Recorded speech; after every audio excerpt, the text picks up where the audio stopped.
টানা তৃতীয়বার বিশ্বকাপ খেলতে না পারায় ব্যর্থতার দায় নিয়ে ইতালির ফুটবল ফেডারেশন প্রধানকে পদত্যাগ করতে বলেছেন দেশটির ক্রীড়া প্রতিমন্ত্রী। তবে তা নাকচ করে দিয়ে উল্টো রাষ্ট্র ফুটবলের পাশে নেই বলে মন্তব্য করেছেন এফআইজিসি প্রধান। এদিকে রাগে ক্ষোভে ফেডারেশন ভবনে ডিম ছুঁড়েছেন সমর্থকরা।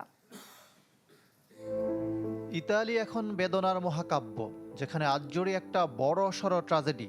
বিশ্বকাপে আরও একবার দর্শকের ভূমিকায় টানা 3 বারে অধিক শোকে পাথরী হওয়ার কথা, হয়েছেও অনেকটা তাই।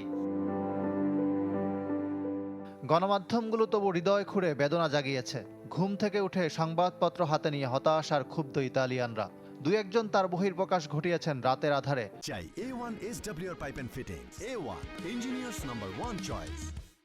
রোমে ফুটবল ফেডারেশন ভবনে ডিম ছুঁড়ে জানিয়েছেন প্রতিবাদ, তবে তা সীমা ছাড়েনি। যদিও দেশটার সরকার ও ফুটবল প্রশাসনের মধ্যে শুরু হয়ে গেছে টানাপোড়েন। প্রকাশ্যে বিরোধে জড়িয়েছেন ক্রীড়ামন্ত্রী ও ফুটবল ফেডারেশন প্রধান।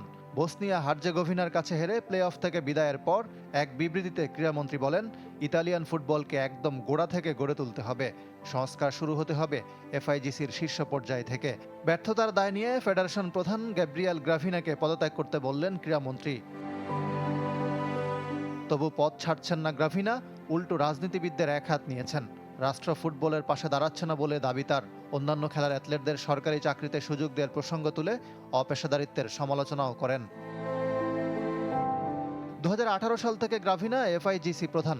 গত বছর বিপুল ভোটে পুনর্নির্বাচিত হয়েছেন। পরিস্থিতি সামাল দিতে পেশাদার লীগের 3 বিভাগ, ফুটবলার ও রেফারি অ্যাসোসিয়েশনের সাথে জরুরি বৈঠক ডেকেছেন তিনি। কোচ জেনারো গাত্তুসো ও জিয়ানলুজি বুফনকে ইতালিয়ান ফুটবল ছেড়ে না যাওয়ার আহ্বান জানান গ্রাভিনা। ইকরাম হুসাইন, চ্যানেল 24।